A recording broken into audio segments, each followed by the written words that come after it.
তো আমি আবারও চলে আসলাম ষষ্ঠ শ্রেণীর গণিত কাজ গ সমাধান নিয়ে। দলগত কাজ 2 আমরা কিন্তু কাজ ক এবং খ আমরা দিয়ে দিয়েছি। তোমরা এখন গ দেখছো। 1 নম্বরে আমরা জানি আয়তক্ষেত্রের ক্ষেত্রফল সমান সমান দৈর্ঘ্য গুণ প্রস্থ প্লট 1 এর ক্ষেত্রফল সমান সমান 26 গুণ 17 সমান সমান 442 বর্গমিটার। আমরা জানি বর্গক্ষেত্রের ক্ষেত্রফল সমান সমান সমান বাহুর দৈর্ঘ্য গুণ বাহুর দৈর্ঘ্য বা বাহু স্কয়ার। প্লট 2 এর ক্ষেত্রফল সমান সমান 21 গুণ 21 সমান সমান 441 বর্গমিটার। এরপর দেখো 2 নাম্বার প্লট 1 এ চারা রোপণ করা যাবে 26 গুণ 17 সমান সমান 442টি।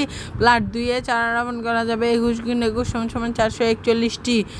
পাশাপাশি 2টি চারার 3 নাম্বার পাশাপাশি 2টি চারার মধ্যে 1/2 মিটার হয়, সেক্ষেত্রে প্লট 1 এ চারা রোপণ করা যাবে 442/2 সমান সমান 221টি। প্লট 2 এ চারা রোপণ করা যাবে 441/2 সমান সমান 220.5টি।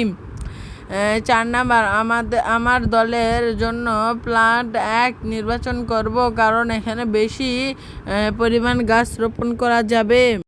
এরপর আছে দেখো একক কাজ 2। আমরা কিন্তু একক কাজ 1 করে এসেছি। গাছের যত্ন নেওয়ার পরিকল্পনা। ষষ্ঠ শ্রেণীতে আমাদের শিক্ষার্থী আছে 30 জন। আমাদের বিদ্যালয় বাগানে 30 গুণ 2 60টি গাছ আছে। 30 জন শিক্ষার্থী সপ্তাহে 2 দিন করলে 1 মাসে একজন শিক্ষার্থী 4 গুণ 2 সমান সমান 8 বার, 1 মাস সমান সমান 4 সপ্তাহ। ব্র্যাকেটে লিখে দেব প্রতিবার একজন শিক্ষার্থী 2টি করে গাছের যত্ন করবে একই। 2 নাম্বার 30 এর 1/5 সমান সমান 6 জন। 30 জন থেকে 6 জন গেলে অবশিষ্ট থাকে 24 জন। 30 জনের মোট যত্ন নিতে হতো 60 বার। এখন 24 জনের যত্ন নিতে হবে 60 বার, তাহলে 60/24 সমান সমান 2.5 বার। 6 জনে একটি কাজ করতে পারে 28 দিনে, একজনে একটি কাজ করতে পারে 28 গুণ 6 দিনে।